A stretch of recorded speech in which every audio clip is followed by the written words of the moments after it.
You're Jimmy, right? This is your house? Sure is. I'm Winston Wolfe. I solve problems. Good, we got one. So I heard. May I come in? Yeah, please do. Okay, I just wanted to do a quick video on Kel El Ware and how great he's been playing. However, I'm well aware that there is a pink and green braided-haired, one-legged, three-point shooting elephant in the room who's just been suspended for 7 games, named Jimmy Butler. Now, of course, I have thoughts on the whole situation.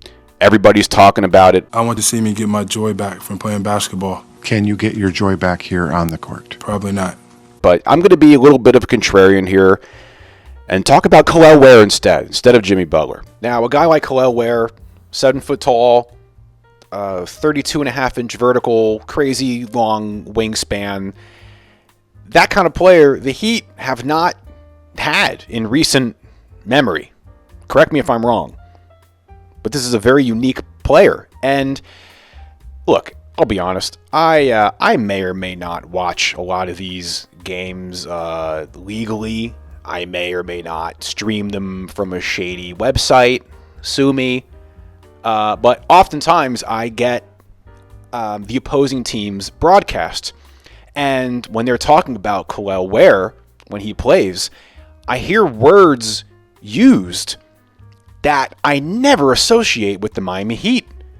Words like height, length, reach, athleticism, rim protector, rim deterrent, things of that nature. And I go, oh wow, they're talking about us. They're talking about Kel El Ware. So it's very refreshing to see. And with a guy like that, you put him on the floor, just his presence on the floor forces a team to change what they're doing on both offense and defense. The one little flickering bright spot of that game was the, 8-9 minute mark of the fourth quarter and the rest of the game. The Heat did win that fourth quarter, 32-21. Now, I know, the Pacers totally took their foot off the gas. I get it. But still, it was a fun fourth quarter. And who didn't play in the fourth quarter? Jimmy Butler. Because with him out there, up to his, tomfoolery and shenanigans, we're basically playing 4-on-5 the whole game. I think if Jimmy didn't play, the Heat probably had a way better chance of winning that game. Anyway, I don't want to talk about him.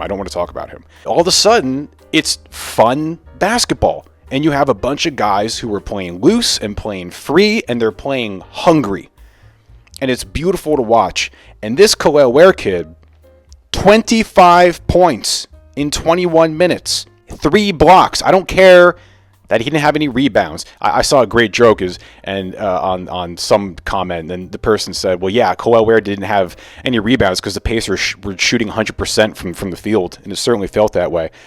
He was 9 for 11 from the field, 3 for 4 from 3, 3 blocks, a steal, an assist, and 25 points.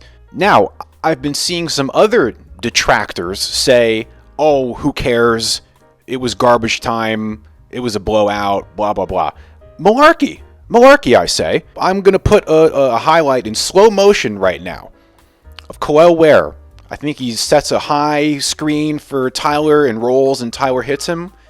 This move blew me away. He gets the ball outside of the paint, takes one dribble, and scores on both Miles Turner and Pascal Siakam guarding him. These are 2 solid, respected NBA players. I think Miles Turner is one of the leading shot blockers in the NBA. Pascal Siakam, he's been an all-star. 2 really solid players. And he's catching the ball outside the paint, one dribble, and I think he finished with his offhand.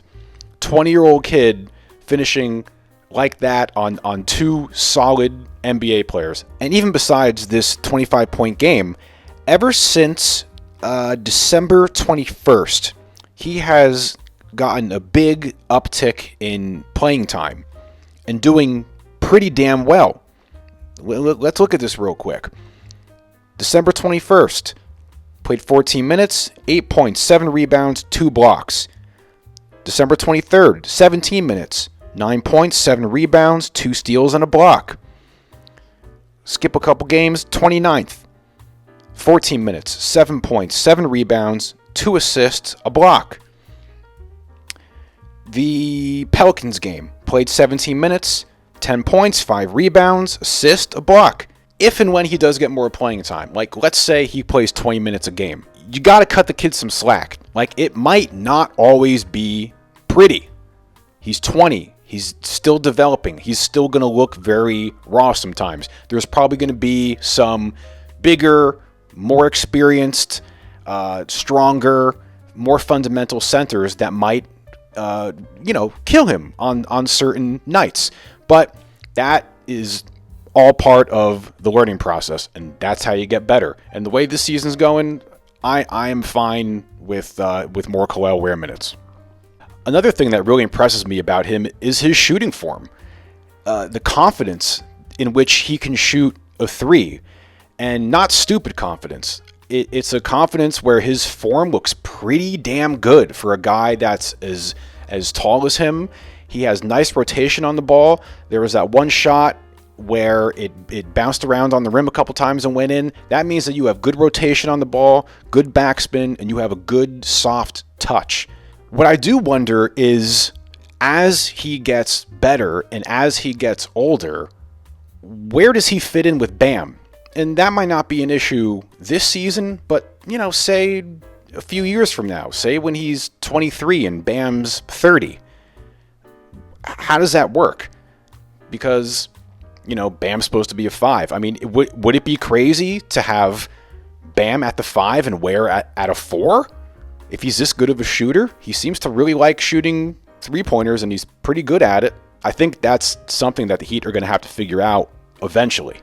And as time goes by, he'll get stronger, he'll get tougher, he'll get more physical, but it's going to take time. But man, it is just such a luxury to have a guy like that where you can sort of just throw the ball up near, in the vicinity of the basket, and he just reaches up and gets it. I remember there was a few games ago, I don't remember what game, I think it was Tyler, and he kind of was like in a jam and just threw the ball up towards the basket, and I'm like, well, Tyler, what the hell where are you throwing the ball? Oh, and there's Kel El Ware just like ascending into the heavens, like 12 feet high in the air, just grabbing this ball.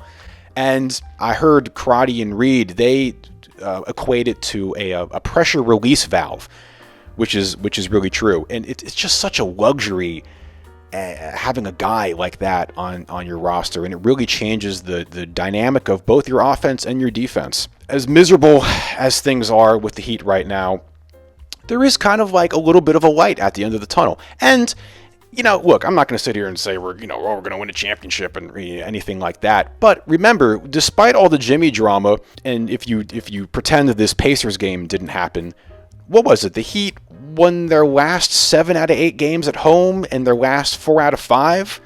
They were, I think, a game behind, like, being in the 4 seed against the Magic. So, like, as bad as things feel, they're not really that bad. And I'm just trying to make a little optimistic video here about Kel El Ware. I like the young guys. I'm all for a youth revolution.